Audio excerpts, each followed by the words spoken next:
Okay, it's the Brian Hornback Experience, episode 164. And, well, I started doing these in person. And no, I'm not in the Old Forge podcast, the Old Forge Distilling Podcast Studio. That's a lot to say at one time. Anyway, we are in Cedar Bluff. We're in Knox County's 3rd District talking to, that plant's kind of in the way, Angie. That plant's kind of messing you up. Anyway, there we go. We are here in Cedar Bluff, and we're talking to Angie Goethert. She is the Republican nominee for Knox County School Board in the 3rd District. Angie, you survived. I did. Feels pretty good, don't it? You know, at times it does. It really does. So, Angie ran in a contested Republican primary. March the 5th was the election day. So now we're working toward, we're doing this on Monday, June the 10th. June the 10th, that's the day. Yeah. So early vote starts July the 12th, runs through July 27th with election day on Thursday, August the 1st.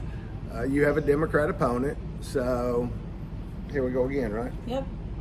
Same song, second verse. Same song, second verse. So what's interesting is, for those of you that know, I've been involved in politics for about 40 years in Knox County. But up until 92, we had Republican and Democrat school board elections. But in 92, when Lamar Alexander, good governor, by the way, when he passed his school reform package, it said, because we also elected school superintendents, and they were partisan too. Yeah. But they said, you know what, we're going to appoint school superintendents, we're going to let the school boards appoint the school superintendents, and we're going to make it nonpartisan. So our legislature for the last couple of years, actually longer than that, has been talking about making school board elections partisan. You know, when we talk about kids, and my kids are all grown, and Angie's have just gotten out of high school, you know, education really is not a partisan issue, but I think it helps to define who someone is when they line up as a Republican or a Democrat. It kind of helps, you know, I mean, I've got Democrat friends, but I think it helps to know how somebody comes to a policy decision. Yes. If you know that they're Republican, especially if they've won convincingly in a Republican primary. So, what's been your opposite the fact that a lot of people say a lot of crazy things about you when you get in politics? You probably weren't ready for that. I was not. I thought this was about the kids. Right. And so that was why I decided to run. Right. Is because I wanted us to do better for kids, and I think our kids deserve that. And so I was surprised by that. So let's kind of talk about the schools that make up the 3rd District. You've got Cedar Bluff Elementary, used to be primary intermediate, but it's Cedar Bluff Elementary. Right. Cedar Bluff Middle. I think you got Ball Camp. No? No. So what do you got? We have, there's 3 Cedar Bluff schools. You have the preschool, Oh, the yeah. elementary, and the middle. Right. And then you have Bearden Middle, and you have Bearden High School, and then you have Ridgedale. Those are the schools that are in the district. Wow. But we have kids zoned for schools outside of our district. So my kids graduated from Hardin Valley Academy. Right. A big percentage of the middle school kids at Cedar Bluff Middle, I would not say all, because I don't think it's all of them, but most of them go to Hardin Valley Academy. Right. So you have them, and then you have a couple that go to Carnes High School, and then you have, of course, some that go to Bearden, from Bearden Middle, of course, but and also from Cedar Bluff, you have a couple who go to Bearden. So it's a really strange district in that, but I know that obviously the school zoning and the voting zoning don't line up, right. But yeah. So ultimately what happens is if somebody's got an issue and they live in the 3rd District, they're going to go to you. Yes. When you're on the school board, just as they're currently going to Daniel Watson. And Daniel Watson was a one-term school board member who opted not to run for re-election. Yeah.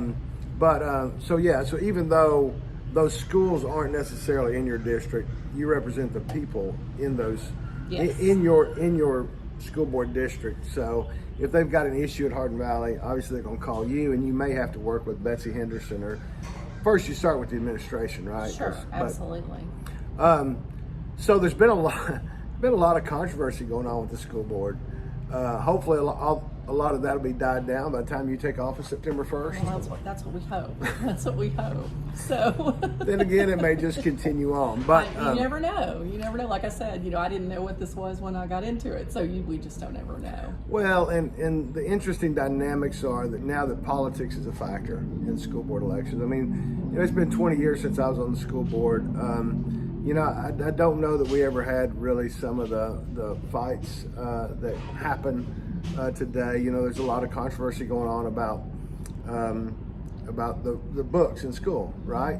But as I see that, it's one of those situations where the legislature passed a bill last year. They came back this year. They passed another bill to strengthen what they intended in the first bill. The legislature has a tendency to do that. And so, there were some folks that were really pushing for a decision to be made this past week, this month, the month of June. And there were some school board members that said, hey, let's kind of wait until the new law, the stronger law, passes July 1st, and then we'll pass pretty cool motorcycle. Nice. Then we'll pass something that we don't have to come back and revisit. Right. That's probably the one thing as a guy who's been a blogger now for 20 years. I think there's some good qualities of that, because unfortunately the school board comes back and continues to have the same discussion every time a law changes. Well, that's the school board's job, right? They Right. make Well, policy that's true. based on state law. Right. So when the federal government or state government tell them something to do, they have to figure out a policy to put it in place. Or just not take the federal money, right? That I think those are the only options, aren't they? I think that's the only way that works. But I think that it's ongoing. I mean, because I don't know. I didn't know that all that the school board did was make policy based on state and federal guidance. I did not know that, and so it was just as someone who's lived in the community for a long time, finding that out. It seems like everything is set out for you, and all you do is just say, okay, well, this is the policy and the wording to make that happen. Yeah. And that's basically what the job is. Well, and that's true. And I do think that being a public servant is serving the public. That's a broad brush. But obviously, when parents have issues at school, obviously, it's your job to kind of go to the principal and say, hey, how can we make this right? Sure. I know 20 years ago, most of the fights involved student athletes and coaches and those type of things. And I think there's an interesting dynamic. Let's kind of talk about one thing that I think is kind of came up about a year ago that still is revisited on a regular basis, but the special needs students. I think the board has really been kind of proactive, but unfortunately they wound up with a director of special ed that has now changed hands because Meyer left and now they've got a new guy. Did Andrew Brown take his position? Andrew Brown took that job. So kind of what's your thoughts kind of on, have you had much dealings with special ed? And I have two kids who had 504s once they moved to public school from private school. 504 is more of a medical. It's more of a It's more of a medical education plan than an IEP, which an IEP is an educational, individual education plan, which has more to do with potential intellectual disabilities. Sure. 504 more environmental. Well, I think. But you went through the same process. I did, yeah. I mean, you have to go and you have to have meetings and you have to decide what will work best based on medical diagnosis and work from there. But the one thing, since I served on Dr. Roswick's transition committee, that's right. I was able to kind of see that from a different perspective, because we knew he was going to make that committee to reassess every IEP and 504 that was in Knox County, and that was a huge undertaking. I mean, it was a huge undertaking. I'm glad you reminded me of that, Yeah. because when Dr. Roswick took over as director of schools, he did put together a task force. It was about 20 or 30 people, right? Yeah. So how was that process? It's been very interesting because now it transitioned from what his transition team was to the Castle Committee, and we meet 4 times a year. So you're still on the Castle Committee? Committee? Still on it. I'm finishing up my 2nd year. So, wow. Of course, I enjoyed getting to know all of the people that were on the committee, and that the offerings that they brought, because you had business owners and you had administrators from Knox County that were on it, and then you had parents, and you even had a couple of students who served on it, which was really interesting to be able to be there and see. And so the 4 core values that Dr. Roswick put out were a product of our transition team, of what we helped him do, and I felt real proud of that work because it's focused on what's best for kids.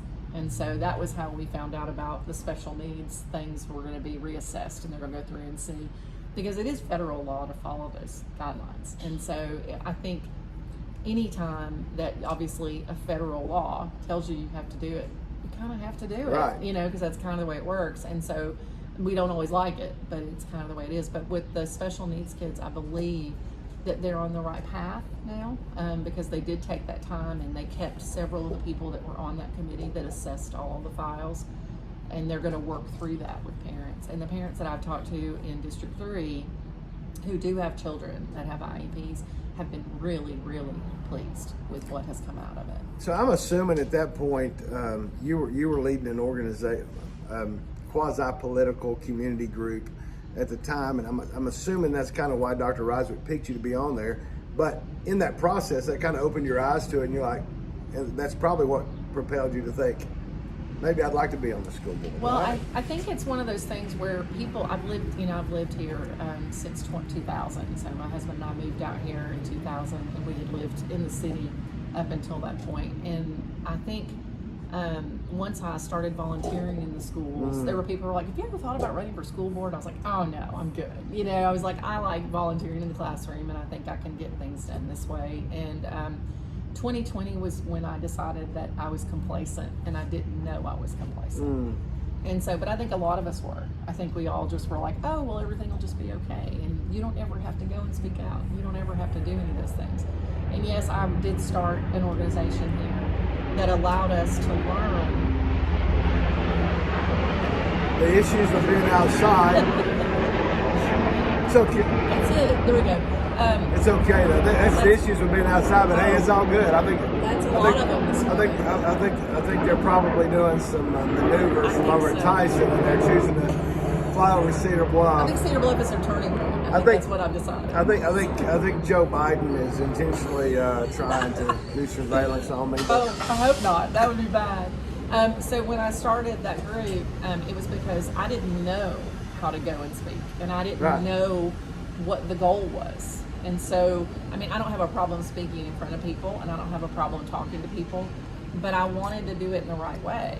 And so the organization showed us the steps to go in and to educate, not scream. Right. I mean, so when I went to speak at school board or county commission or anything during those times, I never screamed at anybody, because my thought was, if I can educate them on the things that I've learned and the things that I know, then maybe that would help them to make a more informed decision. And so that was where that came from. And I met a lot of really wonderful moms and dads in Knox County who really care, and they want better for their kids, and they weren't afraid to go and speak out and say, this is hurting my child, you can't do this, you've got to look at the whole picture. And so I think that was kind of when I was doing that. When people would ask me then, I was like, well, no, I think maybe not. And then when they asked me this time, of course, Christina was a senior in high school, was going to be a senior. And we have a memorable last name. And so Christina is our fly under the radar girl, doesn't ever want to be seen. And she finally looked at me and she goes, but you've been advocating for kids for years, Mom. Why don't you just go do it down there? And so when your youngest child tells you that, then it's time, right? And my oldest was, my oldest is always like, go get in there, Mom, go do it. So, because I did that for them, right? So their thing was, well, if you did it for us, you could do it for lots of kids. And your oldest son is He's a mechanic now. He's a diesel mechanic. Diesel mechanic, working on the big trucks. Yeah, those big semis. He just got a promotion. He's did like, he? oh yeah, he's like working on.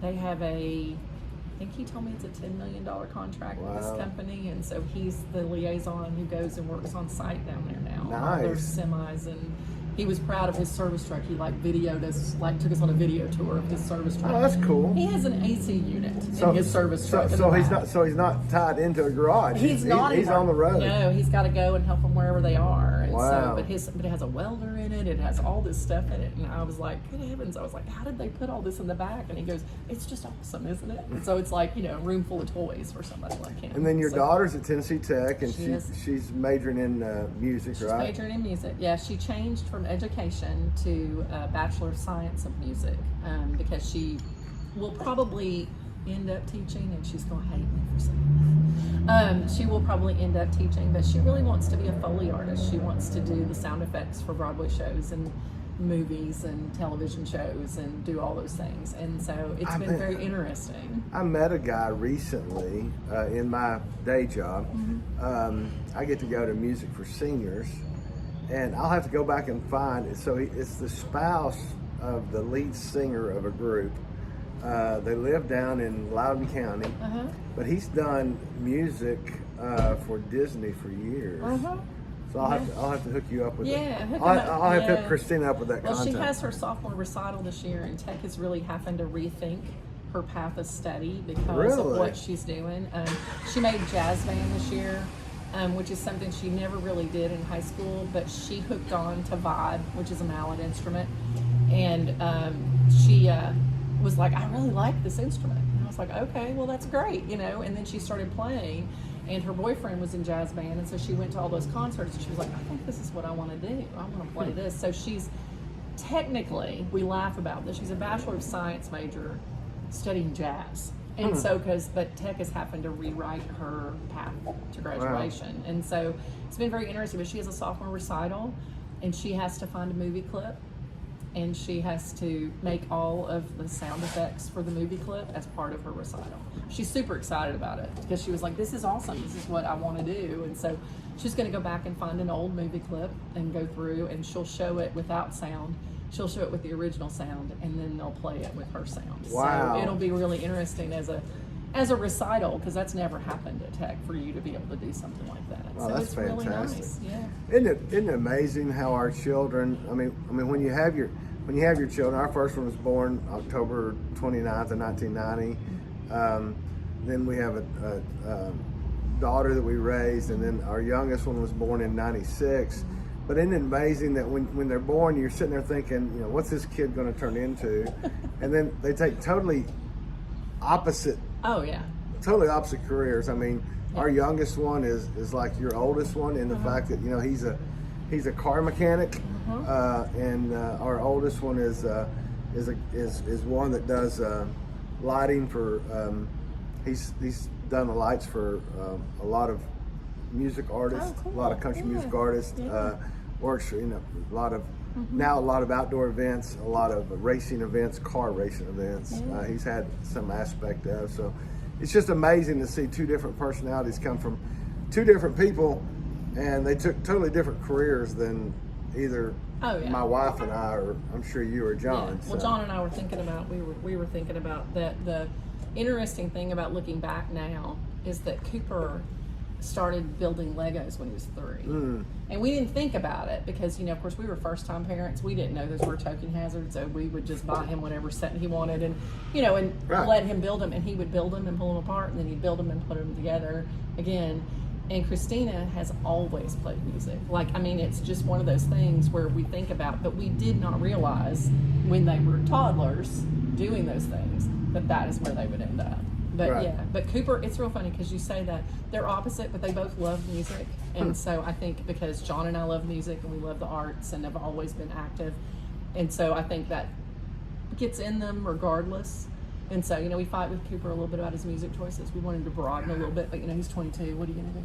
Hey, my iPod that I still have, the iPod, how many of you have an iPod still? But it's got everything on it. It's got everything from Southern Gospel to acid rock. There you go. Yeah. So, Cooper's more a rap guy, and we're like, that's the one that we're like, you know what, Cooper? I've got some rap. But, he'll listen to country. He'll listen, but he's a Broadway guy, too, because he grew up with going to shows with us and doing all that, because there was always a funny moment that he can sing Popular from Wicked, and his friends would, make him do it, on the spot. And he was never scared. He was like, okay, let's go, let's bring it, I'll do it, And so you've got this big old long-haired, guy, boot-wearing guy, singing Popular from Wicked. So there you go. That's fantastic. That's fantastic. Yeah. So here we are, July 12th. People are going to start early voting through the 27th. I'm sure it's going to be different. You're going to be knocking on doors in the heat now instead of the rain and the cold. Yeah, but it'll be the same. But you and a few friends are going to be out knocking on doors. We are. Asking, you're going to be out in the community. And then obviously Thursday, August 1st. And then you get about a 30-day reprieve because you get sworn in September 1st. So what do you expect? I think this is a bad position. I think somebody could use one of our sons' help on their. I started to say they need to tighten that belt a little bit. On their Honda, whatever that is. But anyway, that was a loose belt there. It's a good thing that we came before lunch. That's right. Because now it's starting to get busy. But yeah. So what do you see? The board is made up of 9 people, right? So the first district, you've got someone who is a pastor who has served on the school board in North Carolina before. Don't know what's going to happen in the second district because that one's still going to be on the ballot Thursday. But you got a teacher, you've got a pastor who's run as an independent, and then I'm not sure what the Democrat. I'm not sure. I want to say that she has some type of educational background, but I'm not sure. Then yours in the third, and then in the fourth, we got Kat Bike, who's been on for a couple of years. Not sure what her background is. Then in the fifth, Lauren Morgan's running. She comes from kind of a parent perspective, like you. And then at the man, I really shouldn't be doing this. Off the top of my head. In the sixth, you've got the board chair, Betsy Henderson, who kind of has a mom perspective, so that gets us up to about 3 moms, right? And then you get to the seventh, which is Travis Wright, brand new, right? He's a parent, he's a coach, and then Christy that comes from a medical background. Yes. So I think when we look at it, ideally with you and Betsy. And whoever the other one was, Lauren, that comes from a mom perspective. Yeah. So I think that's a good balance, right? Because that gives a third of the board as a parent perspective. And Travis Wright has a child in school too, but it gives about a third that are parents. So ultimately, whatever the 9 end up doing, they got to figure out a way to work together, right? Absolutely. Right now, it's on a 5-4 split, and the only reason the policy didn't pass this last week is that month before last, Mr. Triplett was on vacation. This month, Chair Lady Henderson was on vacation. But ultimately, y'all have to figure out a way to come together. So is it just sitting down at workshops and getting to know each other? Well, and y'all will have a retreat probably in September as well, I think, they normally do. I think everything that I've ever done in my life has always been about building relationships, and I think that's the most important thing you can do. But if we're always focused on what's best for kids, why would we fight? Right. I mean, I know that sounds so simple, but it's like if we're in it for what's best for kids, then we should be able to agree on things, and we should be able to work toward those things. Kids are not an agenda. Kids are not a narrative. Kids are not any of those things. Kids are kids, and we need to let them be so. But we also are the adults in the room, and we have to do what's best for them. And I promise you that as a parent, your kids don't always think you know what is best. But I can say now that my kids are 22 and 19, there are times that they come back now and go, yeah, you know what, you were right about that. I haven't gotten that. I don't think I've gotten that yet. I'm like, I appreciate you pointing it out, but it's one of those things where if we are all focused on the end goal being what's best for kids, then there shouldn't be fighting about it. Right. We should all be able to get on the same page. And the social issues, I mean, it's good for podcasts, it's good for Facebook, but end of the day, it's not necessarily good for a school system of 60,000 students and 9,000 employees. Does any of that help them be better educated? No, absolutely not. Well, in public schools, their job is to educate kids and to get them prepared for the next level in life. Right. You know, I grew up in Tennessee and went to public school in a small town, and my friends, I go back now, and one is the superintendent now, one is the principal of our high school, and one of my friends is the principal of an elementary school there. And I look at and I ask them the differences when we were in school and when it is now. And one of the things that they continue to say is that there are just so many more rules and regulations to follow that sometimes the kids get lost. Well, and you know, I think it's a trickle down, right? So you got Yes. Congress and Senate up there. Yeah. They've got to stay busy. They got to justify their job, their Right. paycheck. Right. You know, the legislature. I've got a lot of friends in the legislature, but you know, they've got to meet every year for about They 5 or do. 6 months, and they got to justify their job. So everybody's passing bills that they think is beneficial, and sometimes it would be better if everybody listened to somebody, to the people that are actually Yeah. in the arena, in the classroom, right? Well, I appreciate you joining us. You know, it's this has been a good time. Obviously, we did a podcast in the primary. We're doing a podcast now. Yeah. Fortunately, your campaign is advertised on brianhornback.com to help get your message out, and that's how these podcasts kind of come to be. But I'll let you have the last word. Ask everybody in the 3rd District for their vote, and we wish you well and hope that the people that like to say mean things will just, but hopefully their true motives will be revealed. Well, I hope that we can get on the same page and decide that this is about kids and not about us. And I think that that's the most important thing. The people in the 3rd District are great people. I met a lot of them walking, and my kids laugh because, like, when I was in the primary, I walked like 56 miles. That's fantastic. And they thought that because we share those fitness goals, and it went through, and my kids were like, Mom's beating us. does your watch and your phone think you've been abducted by aliens? And I said they might. You know, they just might. But what I would like to say is that if you elect me to be your representative on the school board, I promise to listen more than I talk. And I promise to answer any question that I can. And if I don't know the answer, I promise I'll find it. But I think that if we all work together, we can do what's best for kids. And that has to be our ultimate goal in anything. If you want to know more about what I'm about and see some really funny pictures of my family, you can go to my website, which is angieforgreatschools.com. We'd love to meet you. We'd love to give you a yard sign. If you want to donate to our campaign, we'd love that too. But we all have to be in this and stay focused on what's best for kids. Absolutely. All right, everybody. July 12th through the 27th, early vote. Thursday, August 1st is general election. Y'all have a good one, and we'll see you on the next one. Yeah.